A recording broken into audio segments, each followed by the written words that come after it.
നമ്മൾ ഇന്ത്യയിലെ ജനങ്ങൾ ഇന്ത്യയെ ഒരു പരമാധികാര സ്ഥിതിസമത്വ മതനിരപേക്ഷ റിപ്പബ്ലിക്കായി പ്രഖ്യാപിക്കുന്നതിനും ഇന്ത്യയിലെ എല്ലാ ജനങ്ങൾക്കും നീതി, ന്യായം, ചിന്ത, ആരാധന, വിശ്വാസം, ഭക്തി എന്നിവ ഉറപ്പുവരുത്തുന്നതിനും ഇന്ന് 1949 നവംബർ 26 നമ്മൾ നമുക്കായി തന്നെ സമർപ്പിക്കുന്നു. നമസ്കാരം, എന്റെ പേര് ആദർശ്. കരകുളം മേഖല, ജനുവരി 26. വീണ്ടും ഒരു റിപ്പബ്ലിക് ദിനം കൂടി.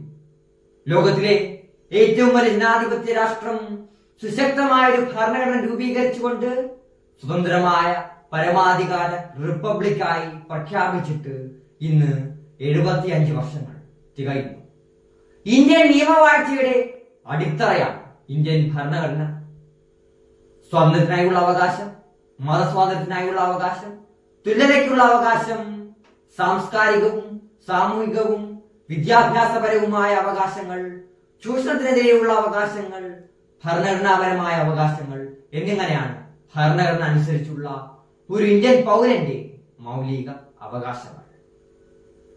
പ്രിയരെ, ഒരു മതവിഭാഗത്തിന്റെ വിശ്വാസവും അവരുടെ ആരാധന മന്ദിരവും അധികാരത്തിന്റെയും കായികബലത്തിന്റെയും മുൻപിൽ മറ്റൊരു വിഭാഗം തച്ചുടയ്ക്കുമ്പോൾ അവിടെ തകർക്കപ്പെടുന്നത് ഇന്ത്യൻ ജനാധിപത്യത്തിന്റെ, ഇന്ത്യയുടെ മതനിരപേക്ഷതയുടെ, ഇന്ത്യൻ ഭരണഘടനയുടെ അടിത്തറയാണ്. ഇവിടെ നമ്മൾ ഇന്ത്യൻ ഭരണഘടനയുടെ കാവലാളാവുക. ഇന്നത്തെ കുട്ടികൾ നാളത്തെ പൗരന്മാരല്ല, ഇന്നത്തെ കുട്ടികൾ ഇന്നത്തെ പൗരന്മാരാണെന്ന് വിശേഷിപ്പിക്കുവാനാണ് ഞാൻ ആഗ്രഹിക്കുന്നത്.